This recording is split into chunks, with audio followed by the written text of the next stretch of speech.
They say that I was born in Hasodzi, and it is a very big village in the central region of our country, Ghana. They also say that when all of Africa is not choking under a drought, Hasodzi lies in a very fertile lowland in a district known for its good soil. Maybe that is why anytime I don't finish eating my food, Nana says, "You, Adjoa, you don't know what life is about.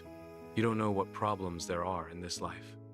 As far as I could see, there was only one problem, and it had nothing to do with what I knew Nana considered as problems, or what Mammy thinks of as the problem. Mammy is my mother. Nana is my mother's mother, and they say I am 7 years old, and my problem is that at these 7 years of age, there are things I can think in my head, but which, maybe, I do not have the proper language to speak them out with. And that, I think, is a very serious problem, because it is always difficult to decide whether to keep quiet and not say anything of the things that come into my head, or say them and get laughed at. Not that it is easy to get any grown-up to listen to you even when you decide to take the risk and say something serious to them. Take Nana. First, I have to struggle to catch her attention. Then, I tell her something I had taken a long time to figure out. And then you know what always happens? She would at once stop whatever she is doing, stare at me for a very long time. Then, bending and turning her head slightly, so that one of her ears comes down towards me, she'll say in that voice, "Adjoa, you say what?" After I have repeated whatever it was I had said, she would either, still in that voice, ask me, never, never, but never, to repeat that, or she would immediately burst out laughing. She would laugh and laugh, until tears run down her cheeks and she stops whatever she is doing and wipes away the tears with the hanging edges of her cloth, and she would continue laughing until she is completely tired. But then, as soon as another person comes by, just to make sure she doesn't forget whatever it was I had said, she would repeat it to her. And then, of course, there are 3, 4, or even more of such laughing and screaming, tear-faced grown-ups, and all that performance on whatever I'd said. I find something quite confusing in all this. That is, no one ever explains to me why. Sometimes I shouldn't repeat some things I say, while other times, some other things I say would not only be all right, but would be considered so funny, they would be repeated so many times for so many people's enjoyment. You see how neither way of hearing me out can encourage me to express my thoughts too often?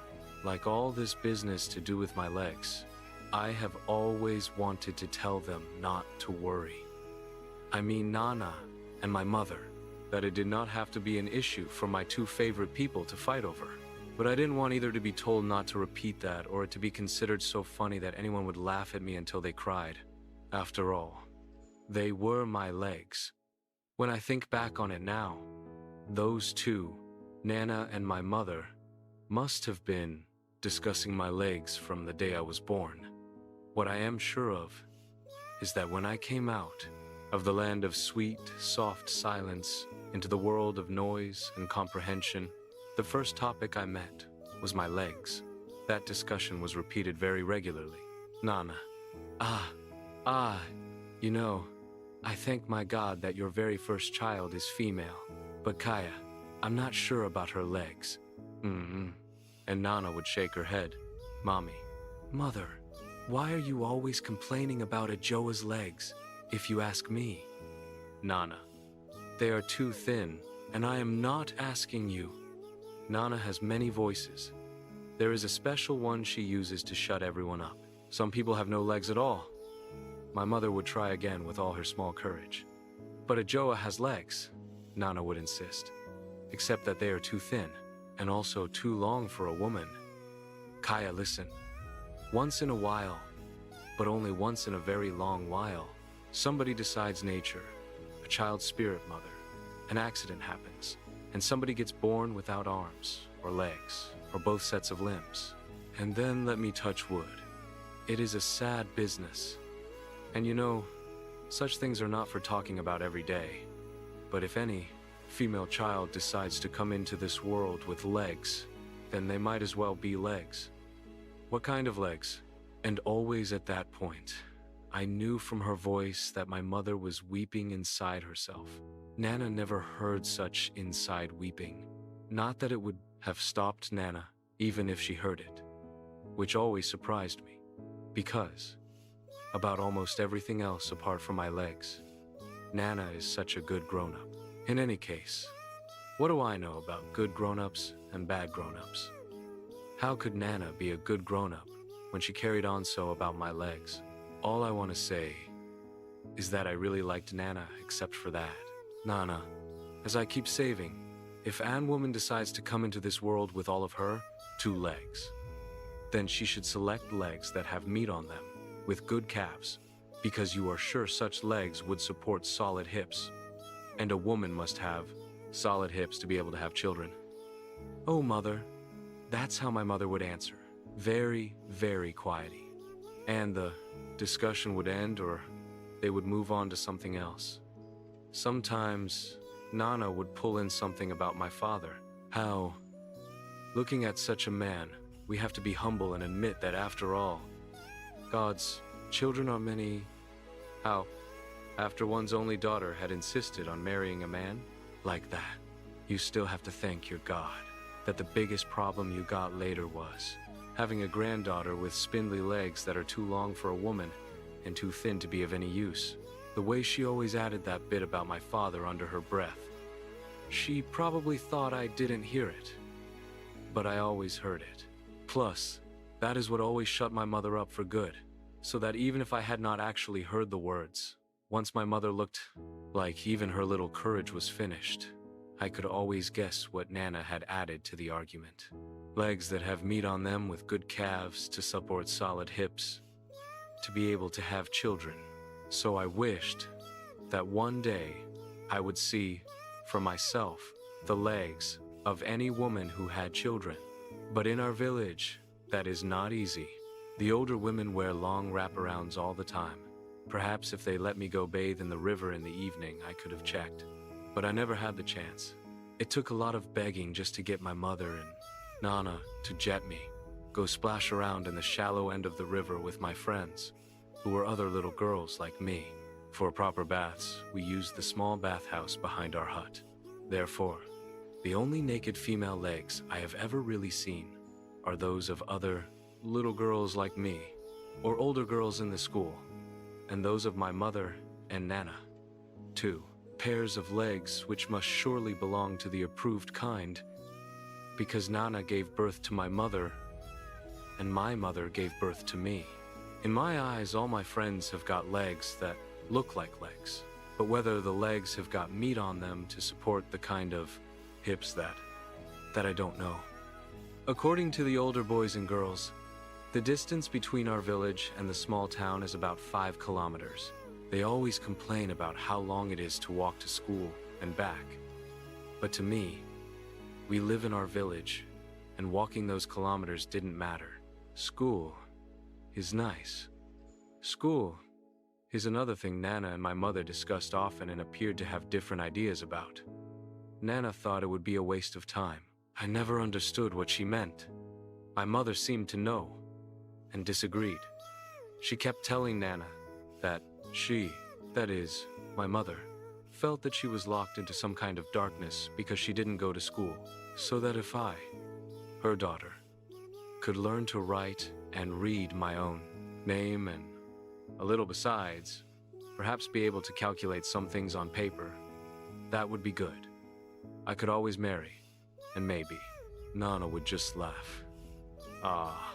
Maybe with legs like hers, she might as well go to school. Running with our classmates on our small sports field and winning first place each time never seemed to me to be anything about which to tell anyone at home. This afternoon was different.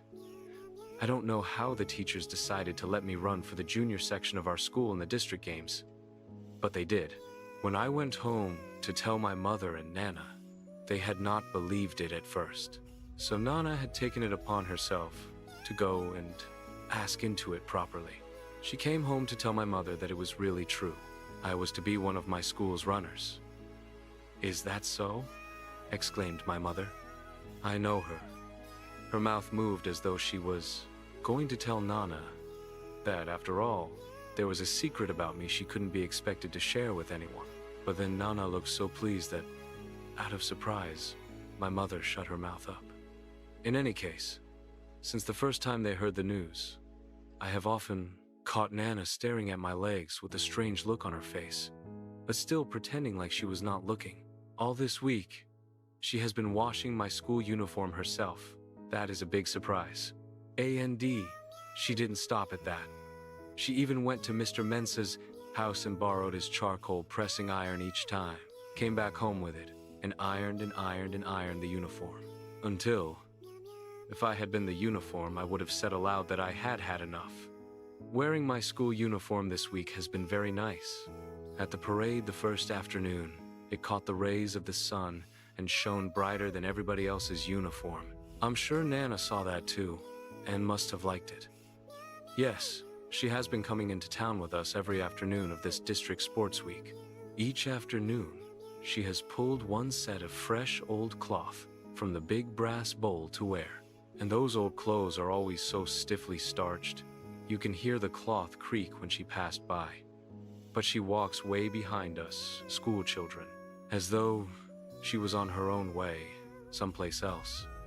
Yes, I have won every race I ran in for my school, and I have won the cup for the best all-round junior athlete. Yes, Nana said that she didn't care. If such things are not done, she would do them. You know what she did? She carried the gleaming cup on her back, like they do with babies, and other very precious things. And this time, not taking the trouble to walk by herself.